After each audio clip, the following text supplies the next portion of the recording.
Hello guys, Nigel here, Nigel's Modelling Bench, and yes, I'm teasing you. Here is a review of the HpH Models 1/32 scale B-52H Stratofortress Cockpit. HpH 32044R. Now this is a 32nd scale cockpit, and I think it caused a little confusion in my first unboxing review of this kit. Basically, this is a 32nd scale additional kit that you can buy in addition to the 1/48 scale model. So it doesn't come with it. It costs an extra, it's €120 if you buy it with the kit. If you buy it on its own as a standalone, it's €150. Yes, it's quite a lot of money, but there's a lot in here, and when you see what's in here, you'll see, you know, when you compare it to some resin conversions and stuff, the price is probably about right. So all I can say is when you look at this, you can see that you've got the lower section here with your weapons guy and your navigator, and then up here you've got your cockpit, and then you've got your weapons officer or electronic warfare officer, and the redundant now chair, which would be the rear gunner. I'm not sure what that chair is used for now, but that's where the rear gunner used to sit in the H version when the gun was actually automatic, and the gunner actually came up into the cockpit rather than sat all those miles away back in the end on his own. So so basically, yeah, you can see you've got the instrument panel for the nav and the weapons guy. You've got the ladder there to get up to the top. You've got the actual lower cockpit, and you've got the upper cockpit. So let's have a look. While we go through this, we'll use this book, Danny Corman's. I know it's going to be glossy and a problem, guys, but I've got this book here, Uncovering the B-52H. This is a fantastic book. If you want the ISBN number, there it is. It's really is a really good book. You can see you go through. I did a review earlier in about the 1/48 B1 and showed that book in there for that one, and this is what I'm waiting for the B2. I'm waiting for a book like this to come out on the B2, and then I'm going to build that model, because I cannot find pictures of the bomb bay of the B2 that I really want. I want to know what it looks like around the edges. So right, without further ado, I'm going to sneeze. Wow, that was quite a sneezing fit there, guys. You didn't want to hear that one. Right, so we'll get into the box. Here we go. Lovely rigid cardboard box. And got a nice set of instructions here, which are printed out on A4 paper. And yes, they're not glossy, which is a godsend. So we'll have a look at those in a second. We've got a decal sheet here and a photo etch sheet. So let's have a look at these while we're here. So we've got this is basically blown up from the 48 scale kit. I think the whole thing is probably blown up from the 48 scale kit. I wish they would shrink it down to 72nd scale, especially the PE set and some of the resin parts from the 48 scale, and give us some lovely extras for our 72nd scale kits. So have a look first. Here's the photo etch panel. Got a bit of damage on there, which will just roll out easily enough. It looks like this is nickel plated brass, or is it stainless steel? It's not magnetic, so it's not magnetic stainless steel. I'm assuming it's brass. Let's have a look, because I'm sure you guys want to know.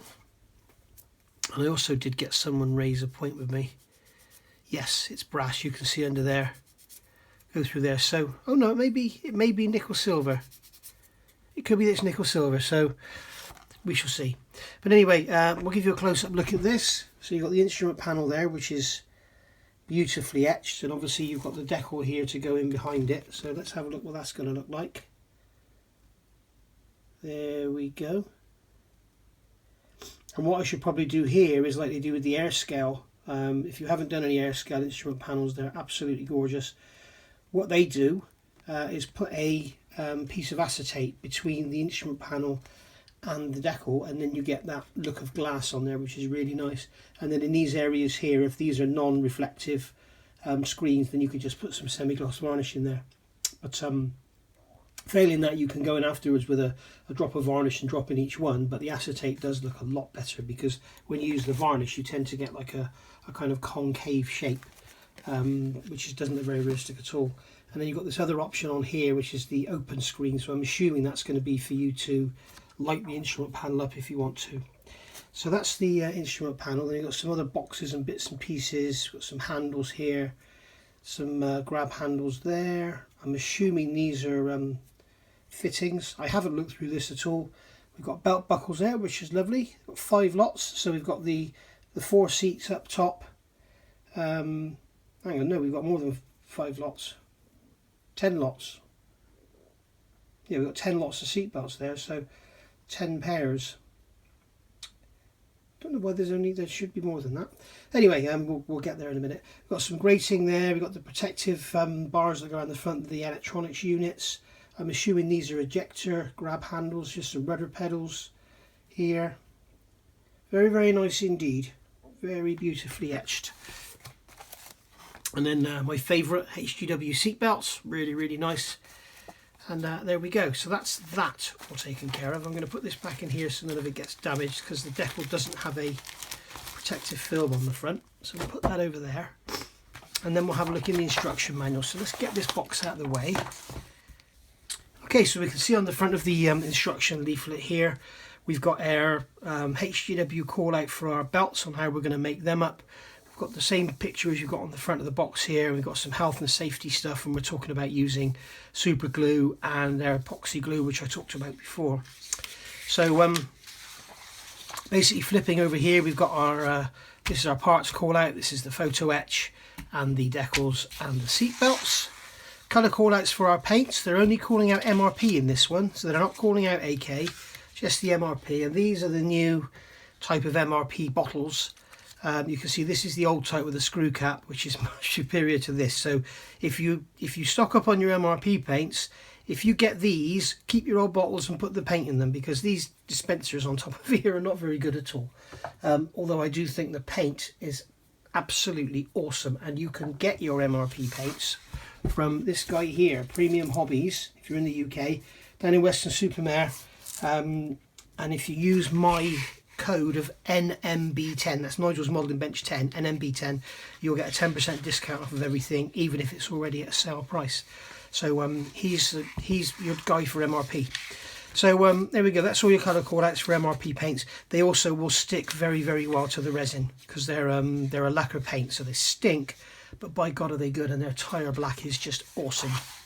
Right, so it looks like we've basically got a copy of the 48 scale instruction sheet. So basically we're starting off with the lower area. We've got the nav and the weapons guide down there. We've got the lower hatch over here, some control boxes and stuff, the ladder, and basically this is all just going to be assembled up, like we're putting these that cover on there. We're going to put the grating over there, or steps, or whatever it is, and then we've got our seats going in here, building our seats up, more control panels, and this is all for the bottom still.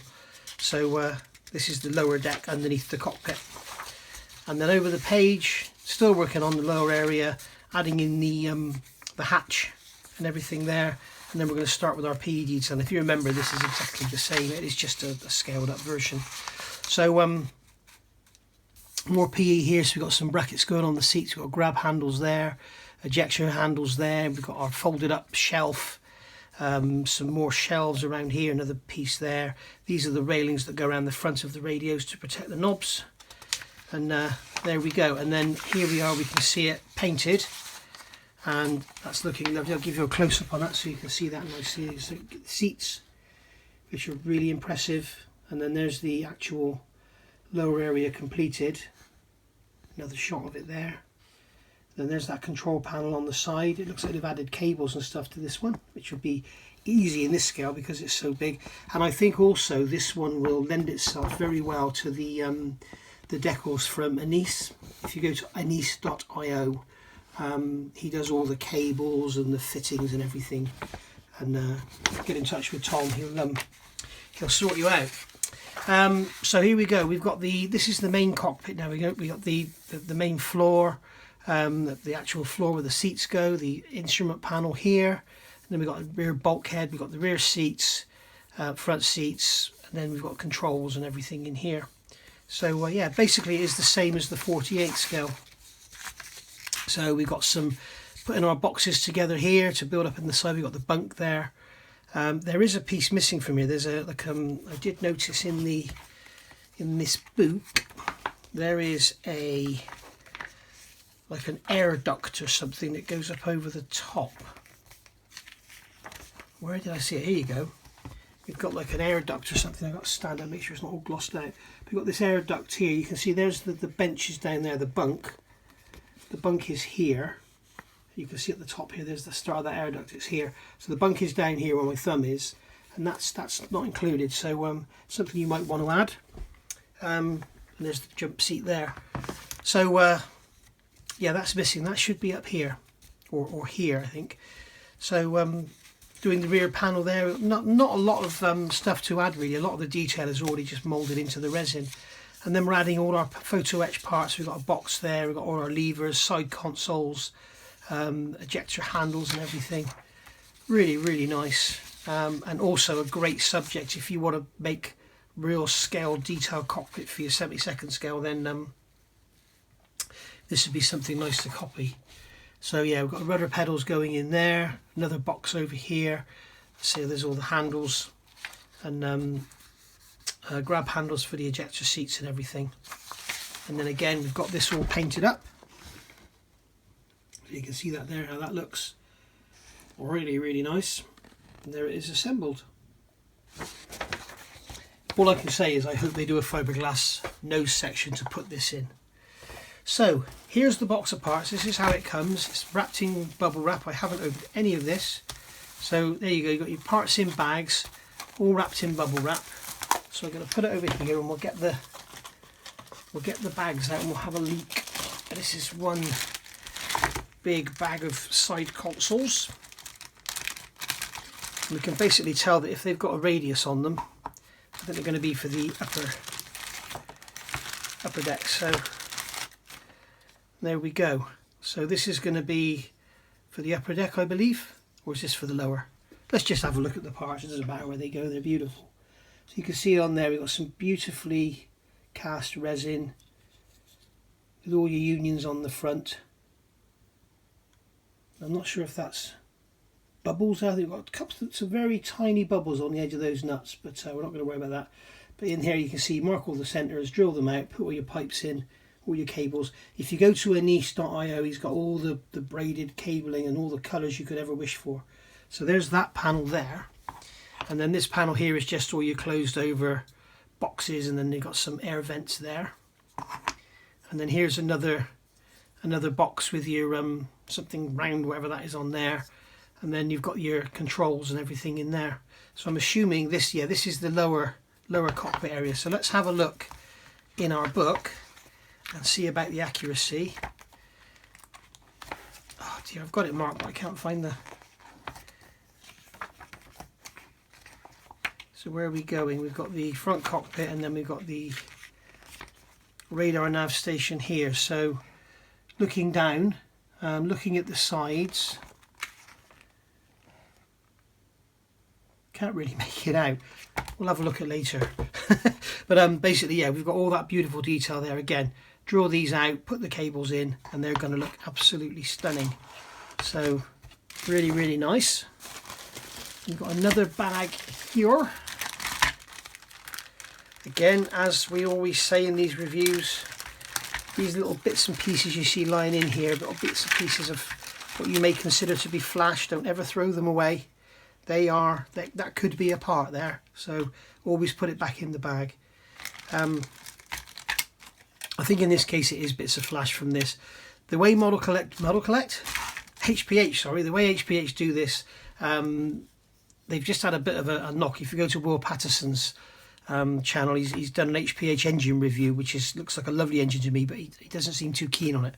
But they got this very, very thin backing, and the idea of this is you can just get a piece of wet and dry, wet, so you don't get the dust, on a flat surface, rub it around on there until this just falls off, and that's it, you're done. No big plugs to cut away or anything. And you can see they've made a really nice job of that. They've made it hollow, so it doesn't weigh a ton. And on the front here, this is the desk area for the nav. I'm not sure which side's which. The nav and the weapons officer. I'll give you a close up of that. You can see it's absolutely stunning, the moulding on that.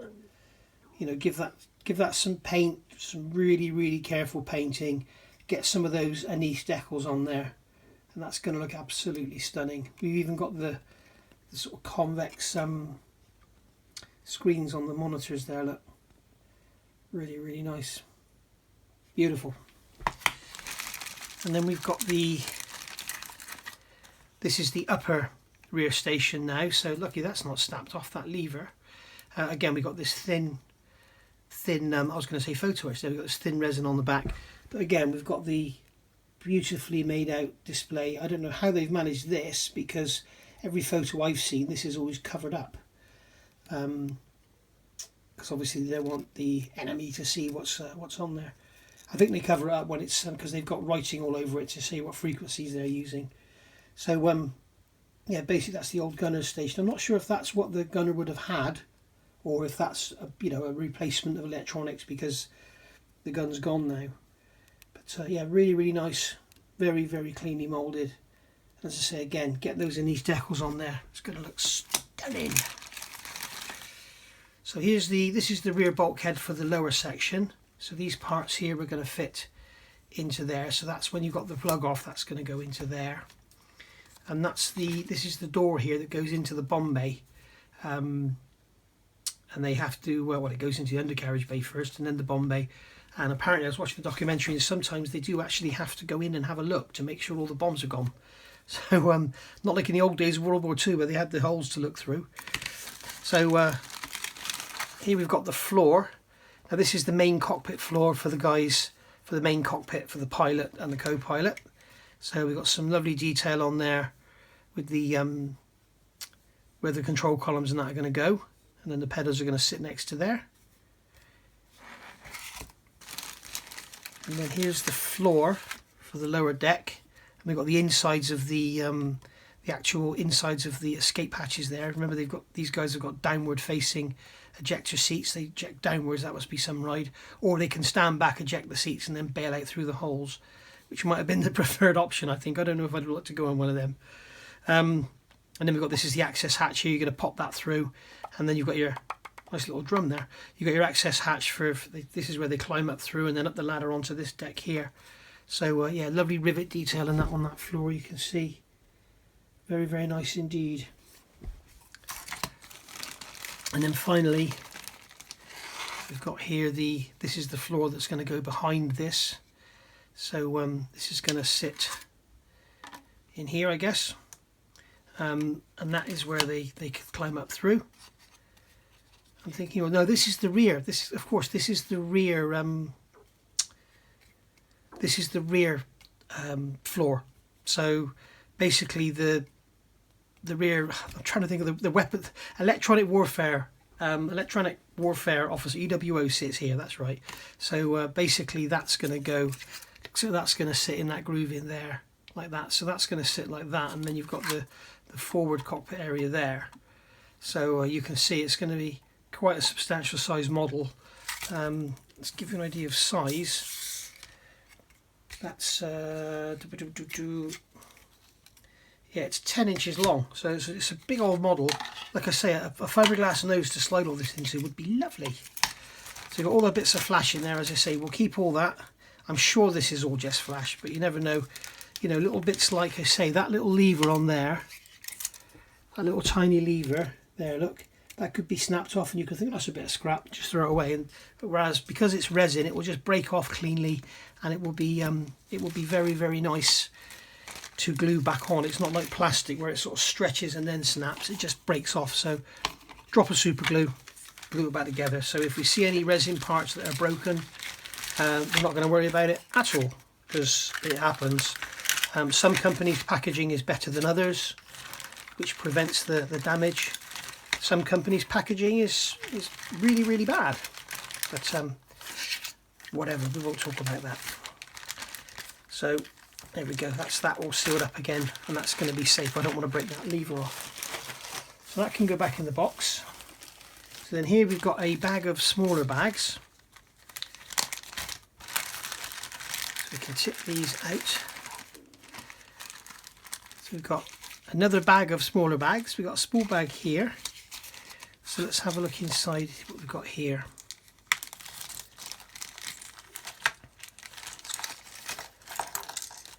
So in here we've got, this is our central control panel. That's where our throttle levers, everything are going to go. So that's really beautiful. Really nice. And we can see on the side there the lines from the 3D printing.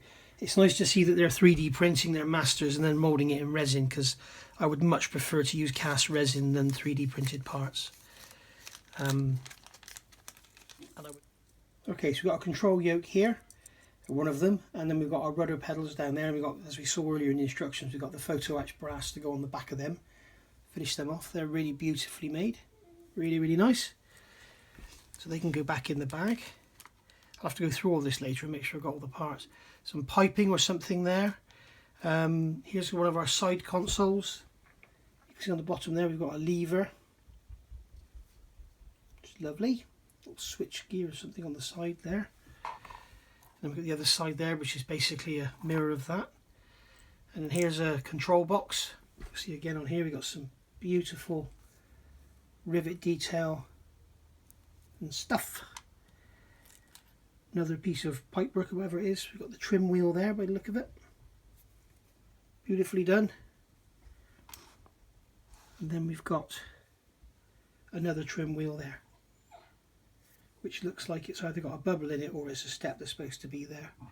But nevertheless, if you've got a bubble or something, drop a Mr. Surfacer, let it dry for a couple of hours, go over with a bit of alcohol or some leveling thinners, and just remove the excess, and that bubble's gone. Don't worry about it. Unfortunately, with resin casting, bubbles are a nightmare. And as you know, when I make my Titanic bulkheads and stuff, I sometimes have some bubbling along the top edge, which is part of the casting process. If I cast them so I don't get the bubbles, you'll get bubbles somewhere else. So anyway, in here, I won't bother opening this bag. We've got some beautifully detailed parts in here. Looks like we've got armrests. I will get these out actually because they look stunning. We've got armrests for the seats. So it looks like that's armrests for the seats. We've got a few of those in there. So they're lovely. And then we've got seat cushions. Some hydraulic actuator things by the look of it. Fire extinguisher. Boxes of some sort. I should know my subject better, shouldn't I? And then we've got these little parts here. As you can see, are beautifully cast. Now I'm not sure if they're snapped off. If every one of those is supposed to have a... No, it can't be, because the thin sheet underneath wouldn't be there, would it? Yeah, really nice. So that's all that there, and then we've got some more little tiny bits here. Maybe if you know what they are, then you can enjoy this more than some, but at the moment it's just an exercise in showing you how beautiful the casting is and how disgusting my fingernails are. So that's that bag there. We'll put that to one side. This one here, we've got more seat cushions and some bits and pieces. These are for the lower areas, the lower floor. And then in here we've got some steps. We've got our ladder. Let's get this out. It's one of the things I love about HpH. They put a lot of thought into the packaging. They know this is fragile, like it's broken, so they bag it separately. But as I said, I'm not worried about that at all. Drop a super glue, dunk, job done. There's our entrance hatch there, and you can see we've got all the lovely detail around the inside there. So if you looked up through the entrance hatch into the bottom of your model, you're going to see that. So we're going to get the same on the 48th, which is a nice touch. Edward actually do a resin upgrade set for the model collect kit, and that gives you all that as well, which is very nice. And we've got the ladder here, which is going to go between the two floors. It's lovely. That I think is a urinal. Not sure. Makes you wonder what the ladies do. If that's a urinal, what do the ladies do? I saw a video the other day, and the electronic weapons officer was a lady, so how does she manage? A box here with cooling vents on the front. A flat piece of resin. A box with rivet detail. Another little control box with some lovely detail on the front there. You can see, really lovely. And there we go, that's that little lot. So I'll put that to one side. I'll get this bag back up, and then we'll look at the seats. Okay, so here we've got the these are the 4 seats for the, or say 5 seats for the upper decks. We've got the the jump seat there, and again we've got the backs of the seats here, and then we've got the main fronts of the seats there, and a control panel. All beautifully cast, no bubbles, no imperfections, no nothing. So I'll say it again, imagine all the NE stuff on there with his placards and all that. So yeah, really nice, really beautiful, beautifully done. Beautiful detail on the sides and on the actual ejection part of the seat. Really nice. There's going to be a box that goes on top of here. So we've got a lovely red head cushions. I did remember seeing in a magazine many moons ago there was a way of getting a lovely effect on this to make it look like sort of older cracked leather. I think you put enamel paint over acrylic before it dries or something and it cracks. I can't remember now. I'll find out and I'll let you know. There we go. Really nice, really beautiful. And they're all been moulded onto a big plug, so we're going to have some fun cutting them off. Yeah. What I do is I get something like this. So what I've got here, it's all getting broken up now, but I've basically got a saw blade from my saw, a broken saw blade, and I glue it to the side of a piece of plastic, and then I can use that like that in there just to pick away at it and cut it off. Because normally if you've got like a normal saw, as soon as you sort of get up to the edge there, you know, you're done. You can actually put the blade out a bit further and have it so that it's sticking out, but then you're more likely to break it. So what I do when they crack or split or whatever, I just sort of basically stick them to a piece of plastic like that. Okay, this is our final bag, and it sort of kind of looks like we're saving the best to last. I'm going to save that to last. So we've got our radar and navigator seat here. I kept calling him weapons guy, didn't I? Sorry, it's radar and navigator at the bottom. These are the guys that sit underneath with their downward facing ejection seats. So there we can see they're really nice. Again, beautiful casting. Really beautiful. You can see we've got some sanding marks on the back of here, so they've obviously had an issue with something or other. I'm not sure if these are actually mastered or if they're 3D printed, because I can't see any 3D printing marks on them at all. And then we've got this one here with the, in fact they must be 3D printed because they've managed to grow it up to 32nd scale. So there's our fuse board there by the look of it, so you could really go to town with your painting on there. Nice sharp edge.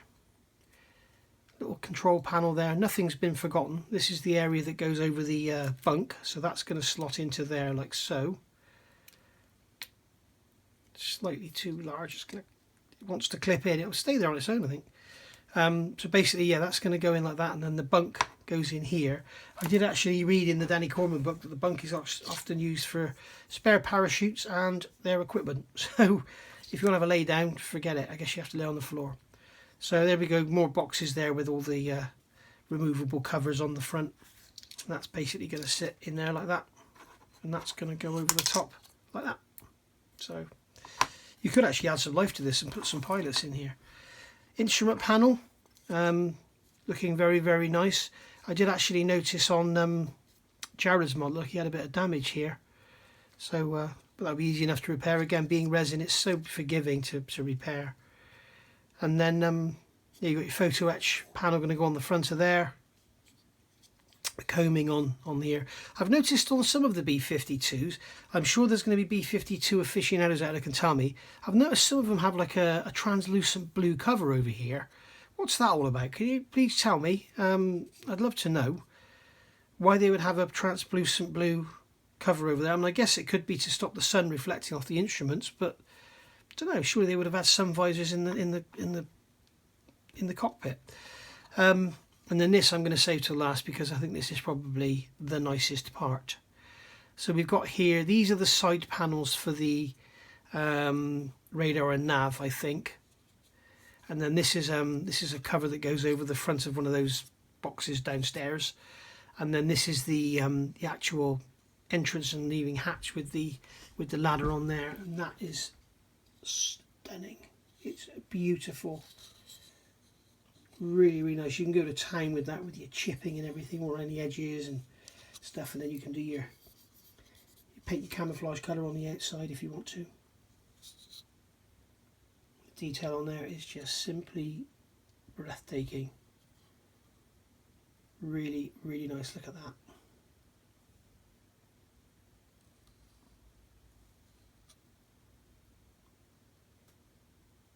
Absolutely gorgeous. So there we go, guys. That is that. So that is the HpH B-52H cockpit section 32044R. And as I say, if you get this, please write to HpH and ask them to make a fiberglass nose. If they have used 3D modelling techniques for their moulding, they should be able to upscale the front of that fuselage as well. So it'd be nice to have something to slide this into and have it just sat on a wooden base or something, or even, you know, on a plinth stuck on the end, and then you could actually slide this out to look, or slide the nose off, have this fixed to the plinth and slide the nose off to look at it, or leave one side closed, cut the other side open, and then you can see all that beautiful detail. So yeah, really, really nice. Some may think it's a bit of a pointless model.